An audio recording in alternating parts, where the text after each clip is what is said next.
안녕하세요. 통일부 대학생 기자단의 최고 이으뜸입니다. 드디어 2014년 새해가 밝았습니다. 여러분들은 새해 맞이 잘 하셨나요? 올해는 갑오년으로 청말기의 해. 전설 속에서나 존재하는 신성한 말이어서 말에 좋은 기운을 받으려는 사람들이 많다고 합니다.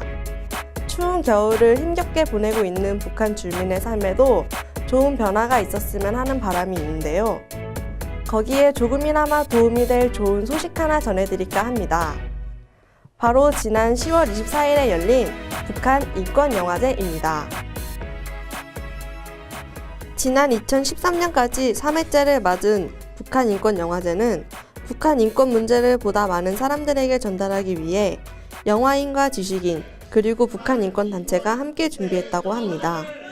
특히 올해는 대한민국뿐만 아니라 미국 샌프란시스코와 로스앤젤레스, 그리고 캐나다의 밴쿠버에서도 동시에 진행돼서 더욱 눈길을 끌었죠. 미국, 캐나다, 일본 등에서 제작된 8편의 초청작과 북한 인권 영상 제작 지원 공모전을 통해 제작된 4편의 다큐멘터리어 영화들 가운데 몇 편을 소개해드릴까 합니다.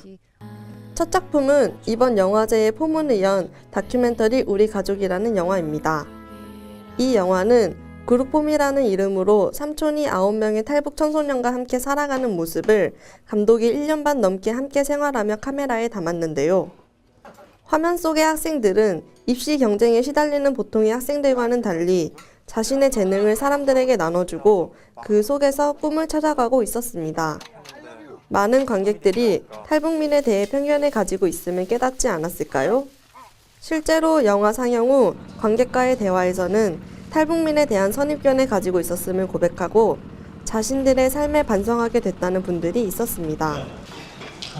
우리 가족이라는 영화는 말 그대로 그냥 한 가족의 일상을 15개월이라는 기간 동안 옆에서 담담하게 기록한 영화이고요. 근데 조금 틀린 점이 있다면 일반적으로 엄마, 아빠, 아들, 딸이 아닌 10명의 탈북 청소년과 결혼하지 않은 노총각, 삼촌이라고 불리는 사람의 이제 일상을 담은 영화입니다.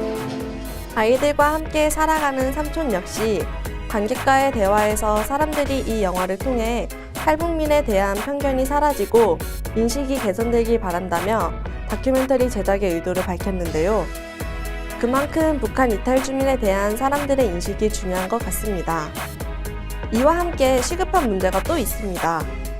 바로 북한에서 살아가는 주민들의 인권이죠.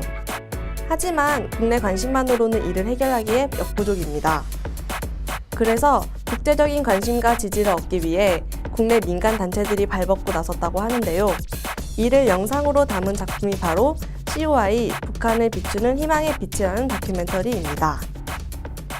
북한 인권 문제의 국제적 공론화를 위해 국내 북한 인권 단체들이 지난 10여 년간 국제 무대에서 캠페인 활동을 펼쳤는데요. 이들의 지속적인 활동과 노력 끝에 북한 인권 문제는 이제 주요한 국제 인권 의제가 되어 UN 등 국제기구의 관심사로 떠올랐습니다.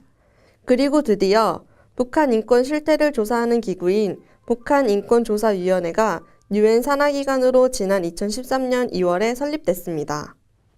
다큐멘터리는 북한인권조사위원회, 즉 COI가 앞으로 어떤 활동을 하게 되는지 설명하고 있는데요.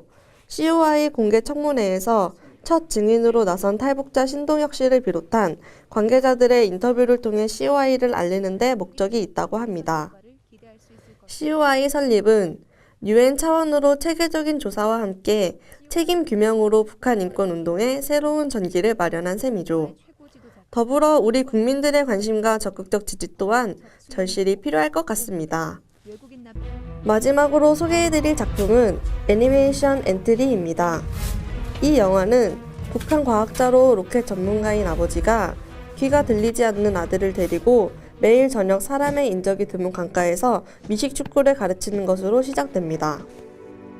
공을 들고 달리거나 달려가서 공을 받고 담을 넘는 것까지 아버지는 아들에게 다양한 형태로 미식축구를 가르치며 게임이라고 이야기합니다. 그러나 이것은 아버지가 아들을 데리고 아내와 함께 탈북하기 위한 준비 과정이었는데요. 아들만이 탈북에 성공하자 아버지는 아들에게 다시 게임을 시작한다고 말합니다. 아들을 청각장애로 설정함으로써 소리 없는 아우성으로 북한 내부를 상징적으로 표현하고 있습니다. 또한 애니메이션이라는 장르적 특성으로 냉혹한 현실을 서정적이고 담담하게 그리고 있는데요. 이 작품을 보며 저는 인생은 아름다워라는 영화가 떠올랐습니다. 인생은 아름다워는 제2차 세계대전 당시 독일이 유태인 말살 정책을 펼쳤던 1930년대를 배경으로 한 작품으로 주연을 맡은 로베르토 베니니의 대표작이기도 하죠. 아버지로 분한 로베르토 베니니가 독일군에게 이끌려 총살을 당하는 순간에도 아들에게 숨기놀이라고 이야기하며 인사하는 장면이 특히나 인상적인데요. 죽음 앞에서도 아들을 지키고자 하는 아버지의 사랑은 동서양을 막론하고 위대한 것 같습니다.